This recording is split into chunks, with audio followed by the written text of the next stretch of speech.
Hello, welcome back. For this video, I want to talk about basically the whole Dune universe and just go over some of the books, a few of my thoughts on the books, and then on the movies, and the upcoming movie, which who knows when it's coming out. But I want to state first that I don't write down anything before I do any book reviews. Most of my videos are just quick on the fly. I think there's good and bad points to doing that, but one of the things I really like about doing it this way is that it's just really raw, and it seems to be, to me, a little more informal, where it's more of a dialogue to me about talking to you and about these different topics and books and whatever. So before I get into talking about the books, I just want to say that I haven't read the most recent book, The Winds of Dune. I haven't read that yet. I don't even know if I will after reading Paul of Dune. We'll see. I have a lot of other things I'd rather read right now. But with that being said, let's start off with the first book that started everything, Frank Herbert's Dune. To me, this is the book that really lives up to the reputation that it's got as the greatest science fiction book of all time. In my opinion, that this is the greatest science fiction book ever written, is Dune by Frank Herbert. It has so many great elements, especially all of the analogies to present-day society, to global economics, to different political structures, the way that different political structures work in our society and around the world. It's got a lot of great analogies with the spice as to as to fossil fuels and oil, the way that it basically is running the planet, or hopefully maybe in the future that's not so, but definitely at the time that he wrote this, it wasn't in the forefront of the public consciousness, at least not to my knowledge. I wasn't alive then, but and not as much as it is today. So I think that this book actually has more to say to my generation and younger generations than it did to the people who read it when it was first released. The other great thing about this book is that it's like a Shakespearean epic set in space. When I describe this book to other people, that's one of the things I bring up, is that it's like this Shakespearean epic, like Hamlet, Richard III, and it's like all of that set in space. And it's written as well as Shakespeare, in my opinion. It's really interesting. It's also a very philosophical book. And a metaphysical book too, though, thinking about prescience and looking into the future and how that can alter your present by trying to manipulate the future instead of just living in the present. That kind of goes more into the sequels, but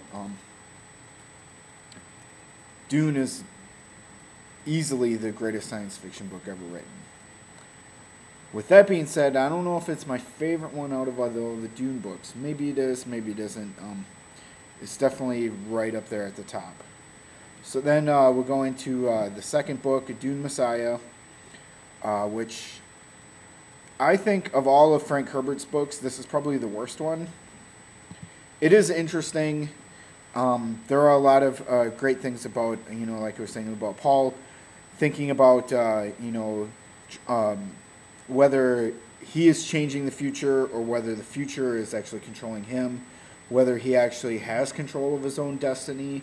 It brings up the good question of, if you see the future and predict the future, does that mean it already makes the future then by just predicting it? How does predicting the future influence the present?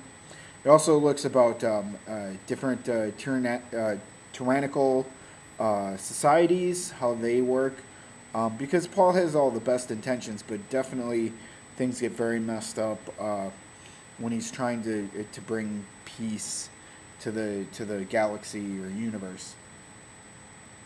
So I think you definitely have to read Dune Messiah, but out of all of the Frank Herbert ones, I think that one is probably my least favorite. Children of Dune is a really good book as well. One of the things I really like about that book is what happens to the preacher. I'm trying not to give away spoilers, but you know, it may come out. But there's two great characters in it, though, Leto and Ganima, and also Alia is a great character. The way that she just totally descends into madness and becomes the abomination that, you know, everyone's predicted. You can kind of see that coming in Dune Messiah, and it's really interesting also how Leto struggles with this idea of abomination as well, because also like Muad'Dib's children are pre-born like Alia was.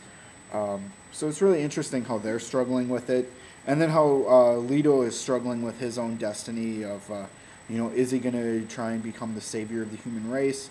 And to become the savior of the human race, he has to become like the biggest monster of all time, which I thought was really interesting, how he has to basically direct and control humanity to save humanity. I think that's a really interesting thing. There's definitely a lot of things I'm missing here, but I'm trying to keep this to 2 videos so that, you know, I don't go over like 20 minutes and just keep blabbing, because there's a lot of books to talk about.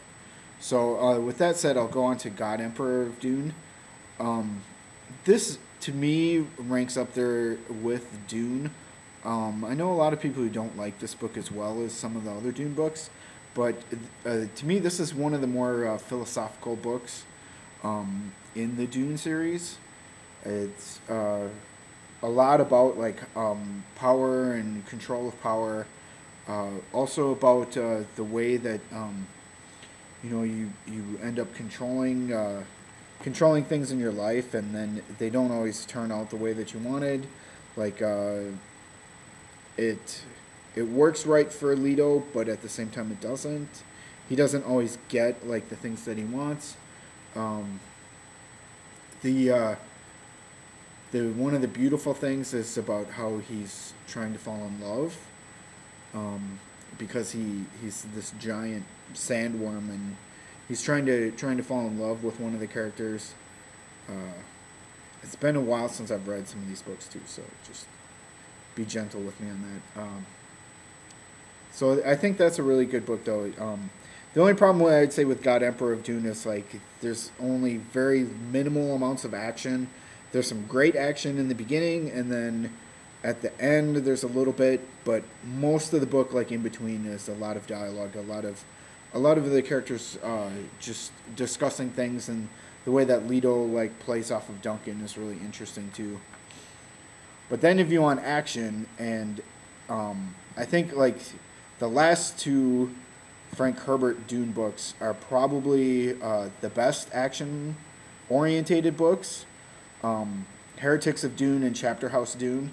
Both of these I think have a lot of action in them, and it moves a little farther away from the more philosophical things, but it still has that Frank Herbert and, you know, a philosophical analogy going with a lot of things that are going on in our society, or society at the time that it was written.